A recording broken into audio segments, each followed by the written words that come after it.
ASMR, gaming, warcraft. Hey everyone, hope you're doing well. So it's been a while since I did one of my fishing videos. I want to continue reading War Crimes by Christy Golden. We continue at page 13. Let's begin. Kelvin, Megadog. They were followed by Moria, Muradin, Bronzebeard, and Falstad, Wildhammer. The triumvirate that spoke for the Dwarven kingdoms. Greymane had opened for his walking form. The choice spoke volumes.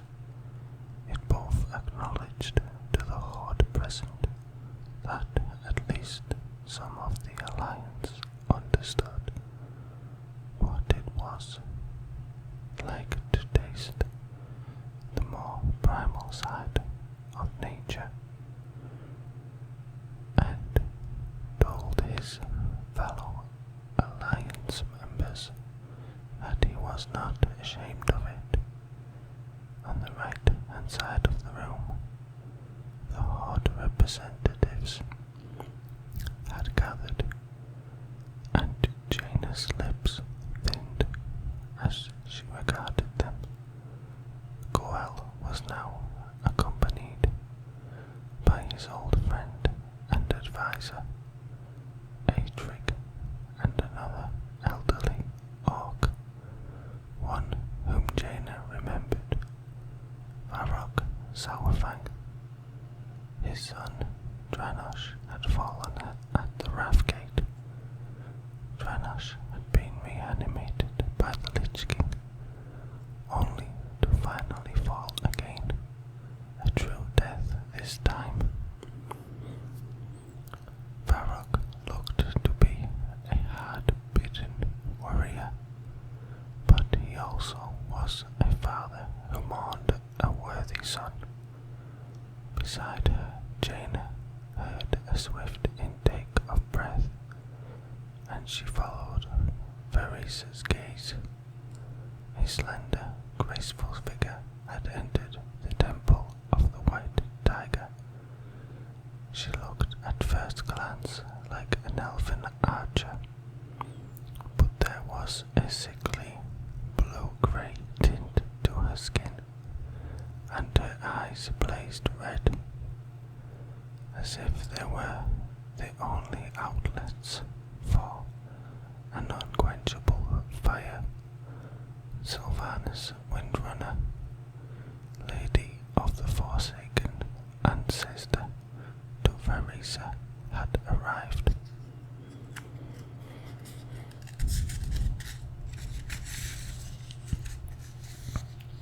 Bane Bloodhoof normally found Pandaria to be second only to Mulgore in its ability to soothe his heart and mind. As a warrior, he respected the skill and prowess displayed by those who fought in Zuen's temple, and yet he was filled with an inner anxiety. It could be argued that the first great wrong Garrosh did against any member of the Horde had been against the Tauren, the death of Bane's beloved father, the great and deeply missed Cairn Bloodhoof. There was no doubt in Bane's mind that Cairn would have emerged victorious for the fair one-on-one fight that the Mak'gora was supposed to represent. Cairn had not been slain by a superior blow, but by poison applied to the blade without Garrosh's knowledge. But Garrosh had known that Magatha, the shaman, against her own people, and he should never have trusted a Tauren who did not remember and honor her roots. And thus, by treachery, the best of the Tauren had been murdered. Perhaps it was inevitable that while Garrosh had been innocent of that particular betrayal, he had become stunned, dark, capable of the atrocities that no one denied he had committed. First, Theramore had been annihilated, a memory that still haunted Pain's dreams, and then the veil of the eternal blossoms, which had struck personally at Pain. Deep love and reverence for the Earth Mother. The veil had been created by the Titans, an almost impossibly lush, beautiful place of growth and harmony, sealed. Oh, I lost my place, sorry, 1 second. There we go. Sealed off after the ancient Mogu race had been defeated. The veil had been tended to be by careful guardians. Only recently had the Alliance and Horde won the right to enter, and mused Pain bitterly. It had taken an even shorter time for Garrosh Hellscream, in his lust for power, to destroy something that had lasted for untold millennia. The blossoms in the veil had not proven to be eternal after all. They were gone, nothing but a memory, although new life and new hope had come to the veil once the Shah had been truly defeated. Being trusted the Celestials, he believed in their wisdom and fairness.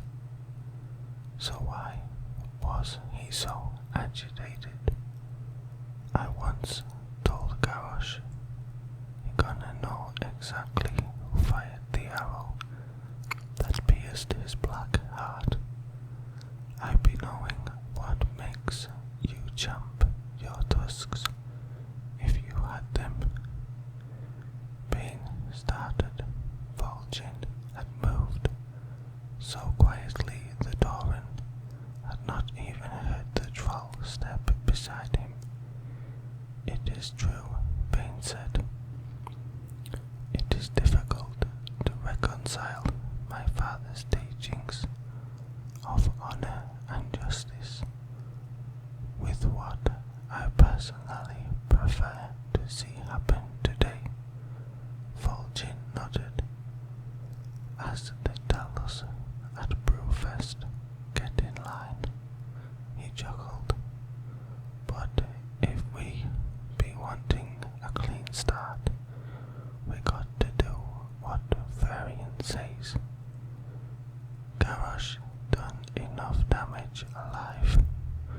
We don't want to have a martyr for the remaining orcs to carry on his wicked ways.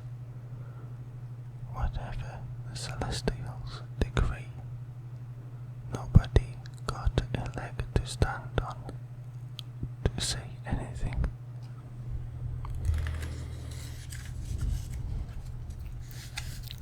Pain glanced over at Goel, Edric and Varrock Saurfang. Goel had taken his son, Durok, from Agra, holding the child securely and with ease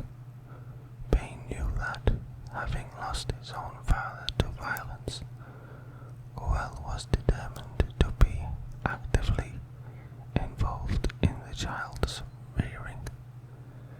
Cain had been such a present father, and the sight unexpectedly moved Pain.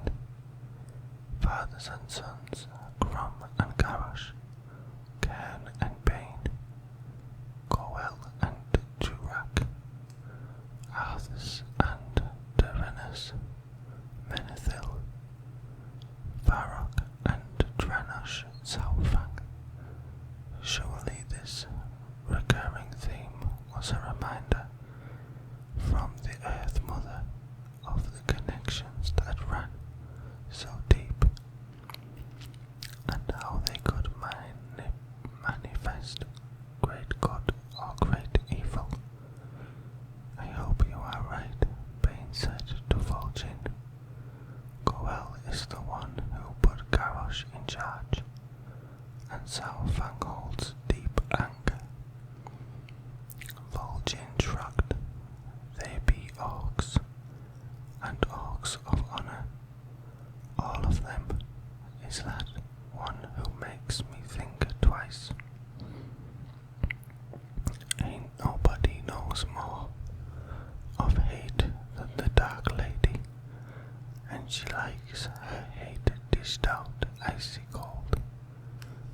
Bane regarded Sylvanas, who stood proud and alone. Most leaders had brought other prominent members of their races with them.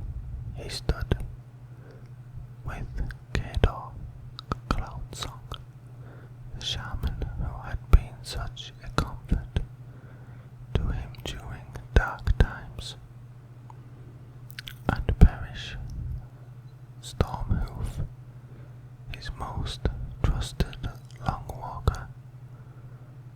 Sylvanas was hardly ever glimpsed without her Valkyr, those undead beings who once served Arthas and now served and saved her. But it seemed, for this event at least, Sylvanas scorned company, as if her own powerful, raging presence was more than enough to see Garrosh dead without anyone else assistance or permission. His eyes flitted across the arena to where the Alliance representatives were gathered, young Anduin and Lady Jaina. Okay everyone, I'm gonna have to leave it here for today. I'll try and pick this back up tomorrow. Thanks for watching. If you like these videos without